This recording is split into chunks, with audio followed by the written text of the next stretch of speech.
Bonjour les amis, bonjour à tous, bienvenue dans Un jour une carte. Nous sommes aujourd'hui le jeudi 29 février et c'est le dernier jour du mois de février vu que cette année il contient 29 jours.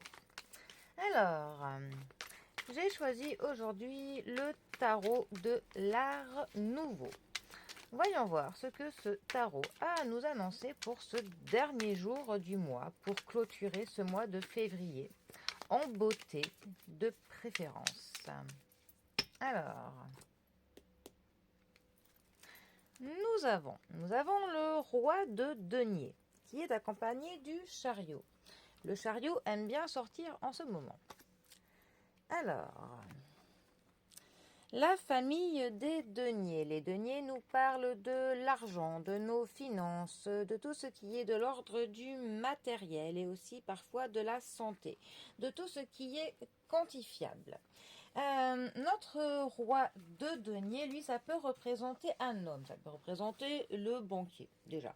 Après, ça peut nous parler d'un homme, pour le coup, qui sécurise ses proches, son entourage, qui veille, pour le coup, à ce que personne ne manque de rien. Mais là, on est sur le niveau du matériel, alors que si on avait notre roi de couple, là, on serait plus au niveau du sentimental.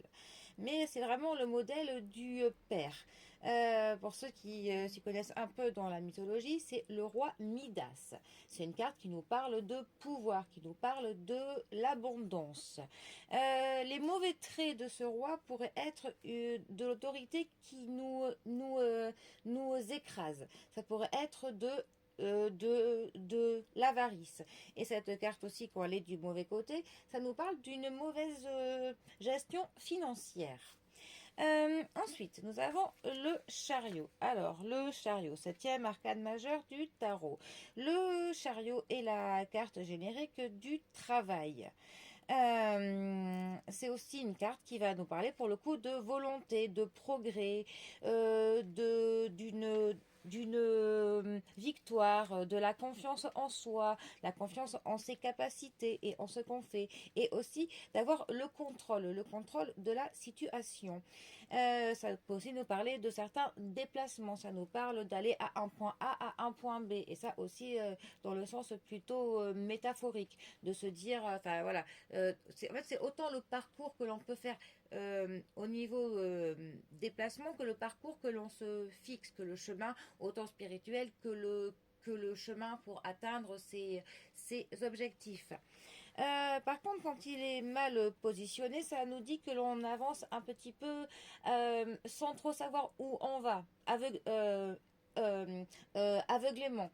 Ça peut aussi nous parler du fait de se décourager ou du fait de laisser tomber, de baisser les bras sur quelque chose. Alors, ces deux cartes ensemble, que peuvent-elles nous dire?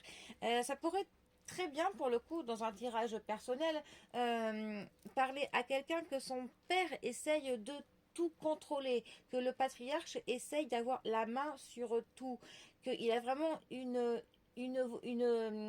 volonté forte, hein, que ses enfants, que ses proches puissent atteindre leurs objectifs, hein, qu'ils aient un bon statut social, qu'ils aient un bon travail, qu'ils aient tout.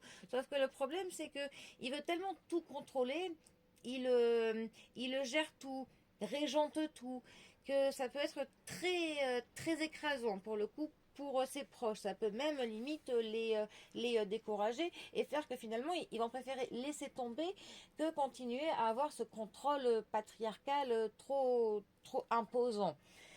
Sinon, ça pourrait aussi nous dire que certains d'entre vous vont, pour le coup, atteindre leurs objectifs au niveau financier, au niveau de pouvoir sécuriser leur budget, leur foyer, leur maison. Ça pourrait aussi nous dire que certains avancent un petit peu sans trop savoir où ils vont au niveau financier. Qui là, ils y vont, ils savent pas où ils y vont, mais ils y vont. ils sont un peu dans le noir, ils sont un peu dans le brouillard. Voilà, ils savent pas trop de quoi demain sera fait au niveau financier. Ça peut aussi nous dire ça. Ça peut aussi nous parler d'une volonté de contrôle de ses finances, du côté matériel. Bon, ça peut dire tellement de choses. Ce n'était juste que quelques exemples. Bon, en tout cas, moi, je vous souhaite un très bon dernier jour du mois de février. Prenez bien soin de vous et je vous dis à demain pour un prochain tirage. Allez les amis, à bientôt. Bisous à tous.